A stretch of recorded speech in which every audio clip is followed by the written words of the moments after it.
देखिए, जी दया मैत्री ग्रुप का गठन हमने कोरोना काल में, जिस समय आम पब्लिक घर में पैक थी और लोगों का सार्वजनिक स्थानों पर रोड पर आना जाना कम था, उस समय मानव जाति के लिए तो सरकार ने, भामाशाहों ने काफी प्रयास किए।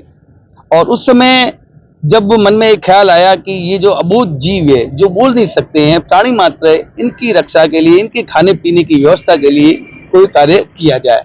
उस हमने जी दया मैत्री ग्रुप का गठन किया।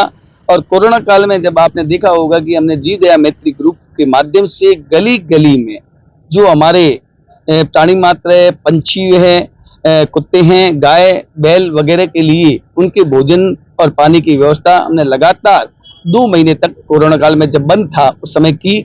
और हमने इस अभियान में हमारे साथ में सभी लोग जुड़े और हमने वो कार्य कर बताया कि हमें 2 राष्ट्रीय पुरस्कार, जिला प्रशासन ने तो हमारे को सम्मानित किया ही, राष्ट्रीय पुरस्कार भी दिए। और हम बड़े गर्व के साथ, फक्र के साथ कहते हैं, उस समय लगभग हमने 12 लाख से ज्यादा राशि इन पर व्यय की।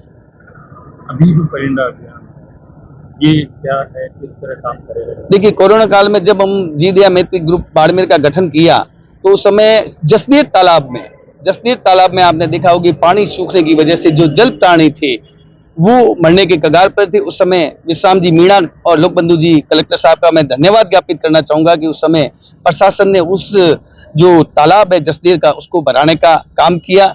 इस दरमियान हमें जो परिंदा अभियान है, जो पंछियों के लिए पानी की गर्मियों में जब ये बेहाल हो जाते हैं और पानी की व्यवस्था नहीं होती है, उस समय हमने ये परिंदा अभियान शुरू किया। और चौथा कैंप इस बार हम स्वर्गीय श्री जेठमल जी जैन एडवोकेट की स्मृति में उनके परिवार की ओर से 500 परिंदे हम भेंट कर रहे हैं।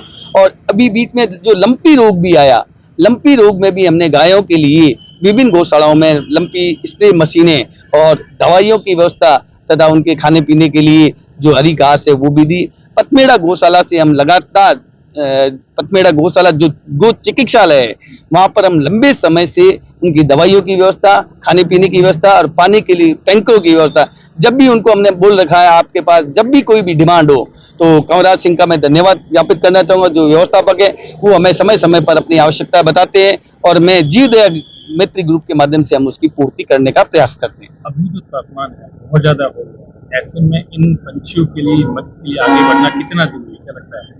देखिए, इस समय आपने देखा होगा कि विभिन्न भामाशाहों के माध्यम से, विभिन्न संस्थाओं के माध्यम से परिंदा अभियान लगातार लोग परिंदे लगा रहे हैं। हम भी परिंदे हम डोर टू डोर, गली गली लगाते थे जी दया मैत्री ग्रुप के माध्यम से।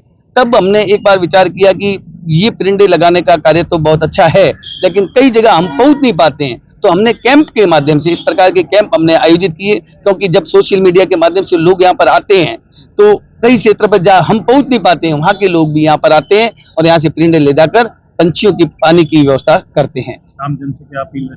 आमजन से मेरी अपील यही है कि इस प्रकार के जो जी दया के कार्य है, क्योंकि मानव जाति तो बोलकर भी अपनी व्यवस्था कर सकते हैं, लेकिन ये मुक्त प्राणी हैं, वो बोल नहीं सकते। उनके खाने पीने, उनके रहने की, उनकी छाया की व्यवस्था आमजन को करनी चाहिए। और इस परिंदा अभियान में भी उनमें सहभागिता निभाकर सेवा के कार्यों में हमें भी सहयोग प्रदान करते हुए उन लोगों को शामिल होना चाहिए, ताकि हम इनकी व्यवस्था कर सकें। एक चीज मैं और कहना चाहूंगा कि ये जब हम कैंप लगाते हैं, उस कैंप लगने के लगभग 15-20 दिन बाद तक भी लोग हमारे से ये परिंदे लेने के लिए आते हैं, क्योंकि कैंपों के माध्यम से घंटे भर में हमारे 500-1000 परिंदे चले जाते हैं। लेकिन कई लोग उस समय नहीं पहुंच पाते हैं, तो वो हमसे फोन से संपर्क करते हैं, उनको भी हम परिंदे उपलब्ध कराते हैं।